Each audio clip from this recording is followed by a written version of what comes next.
Hey guys, how's it going? My name is Adam. And today I'm going to show you how to record in Snapchat without notifications. So before you do anything, make sure that you don't record before you enter the chat, alright? And I'm going to tell you and I'm going to demonstrate how it's done. Go ahead to your Snapchat right here, and what I'm going to do, I'm going to just go ahead to my chats at the below right corner. Now what I'm going to do, now don't record anything until I tell you, okay? Just go ahead and normally, like you're browsing Snapchat, and just go ahead to any chat, for example like this one, right? And now what I'm going to do, I'm going to just type something like the, right?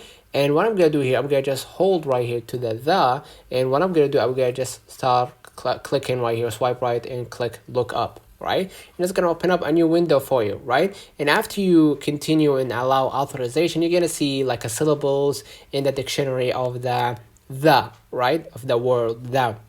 Now what I'm going to do, while you are browsing or while you're seeing the syllables or the meaning of the, you're gonna start recording by swiping at the top right, and just hit record, okay? And basically what's gonna happen that you're gonna see after you start recording and browsing your the word, you're gonna just hit cancel, and you'll be able to record the chat without being without notifying everyone that hey, I'm recording this conversation. All right, let me know in the comments if this video helped you. Don't forget to like and subscribe. Thank you.